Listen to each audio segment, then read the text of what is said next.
Hi, it's Betsy Russell. Today I'm going to be giving you some of my tips for having a happy relationship.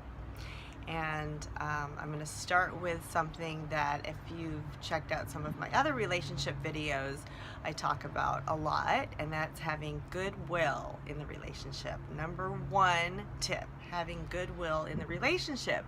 And you might say, how do I have goodwill in the relationship? Where does that come from? It comes from our thoughts. So it means that you really want the relationship to come first, and the well-being of the relationship is really, really important to you. And if that's the case, then you're not going to want to do unnecessary nagging or blaming or trying to get in fights. It means that you really have the understanding that happiness comes from inside of each one of us, and it doesn't come from the other person or from outside. So if we're happy with ourselves, then we are going to see our relationship and actually life from a much more beautiful lens. Doesn't that sound great? So if we're not happy, everything is just going to look bleak and awful, and we're going to be starting fights and nagging and blaming, and it's not going to be good. So that's really, really important, goodwill, and putting the relationship really high up there on the priority list, and just really, really wanting what's best for the relationship, for the other person's happiness, and obviously for your happiness as well. So that's important. Sometimes if you're really happy in life, I know for myself that I don't have that many important wants or needs in a relationship as far as where I'm going to go to dinner, what I'm going to do this weekend, because if I'm happy with myself and I'm happy with my relationship, where we go, what we do isn't as important as just being with that other person and having a sense of well-being and good feeling. So that's important. Something to do sometimes too on that same note, you know, if your partner wants to go to a movie one night and you really want to go to a fancy restaurant or something like that, you can say to the other person, this is coming from George and Linda Pransky, on a scale from 1 to 10, how important is it to you that we go to a movie? And the other person might say, oh, it's only a 7. And then I might say, well, it's a 9 for me to go to a nice restaurant tonight. I'm really just in the mood for a good steak. And then you would say, okay, well, that's more important to me to get to have a nice dinner, and why don't we do the movie tomorrow night? And if you have goodwill in the relationship, you're going to be, okay, great, not a big deal, that's fine, perfect, rather than making it a fight, you know, wanting to be right also is something that, for me, I'd rather be loved than be right. So I know that we all have separate realities, and knowing that just frees me up to say, wait a minute, I'm seeing the situation in this light, from this perspective, but if I ask a lot of questions, maybe I'll really understand better where my partner is coming from, and I'll understand how they view the situation, and I won't need to be right, because I can sit here all day and fight for my limitations and fight for what I think is right, but in the end, he or she has their view of what they think is the right perspective, and we're not going to get there going like this. So just know that we all have separate realities, and fighting to be right just doesn't lead to the happiest of situations normally.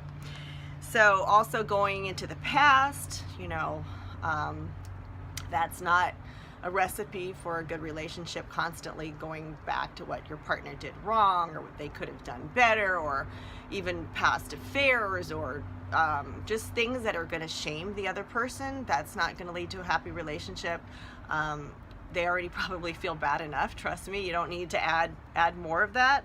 Usually people have enough guilt and shame and negative self-talk themselves, where they really don't need more of it, but sometimes we do that to each other, and that can lead to a lot of unhappiness. Also jumping into the future, fear about what the future holds. You know, are we going to stay together?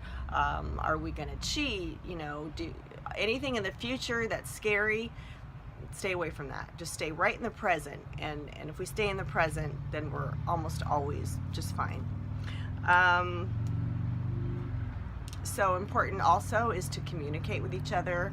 Let the other person know that you're appreciating them and being in the relationship. And I know that, you know, physical affection is super important. Most men, if they don't get affection, physical affection from their partner or their kids or something, they're not going to get it in their day. Women tend to be much more physically affectionate, but men just don't get that affection. So if you're seeing your partner and you're thinking they look great, tell them. Don't let it just sit up here. Really voice it to them. Voice that they look great, and you know, touch them, hug them, kiss them, let them know that you love them. So instead of just thinking it, which hopefully we do, we can also voice it and physically be affectionate. It's so important.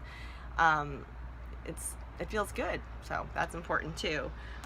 Time to connect and to really make time for the other person, even if it's 5 minutes over coffee in the morning, and just to really make that eye contact with no phones and computers and other, you know, things getting in the way, but really just to connect and let that other person know that they're really important to you and special, and that you care about what they're thinking and doing and feeling. And really just checking in is super, super important. So make sure that you have time to do that, and even 5 minutes in the morning and before you go to bed. If you just really have that time to connect, that's really important. And I also think, you know, date night, of course, is really important, and having a weekend away just for the two of you, even if it's just a road trip or something. I think that time to connect away from kids and from everybody else is really important. You know, I hear so many people saying, I just don't have the money. I don't have the money to go to a nice hotel for a night or whatever. And I say, well, do you have the money to get divorced? Because that's probably what's going to end up happening if you guys don't connect, or you'll just be unhappily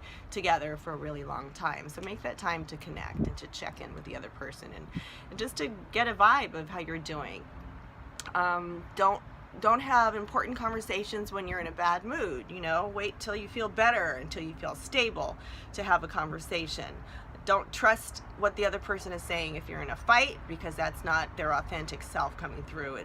It's their emotional reaction coming through. And I always say, you know, pretend the other person, when they're having an emotional reaction and they're spewing just negative things out there, just pretend that they're sick and they're really not themselves. So don't believe what they say when they're having that emotional reaction. Hope this helps. I'm wishing all of you the most beautiful relationship, of course, with yourself first, and then with another fantastic partner.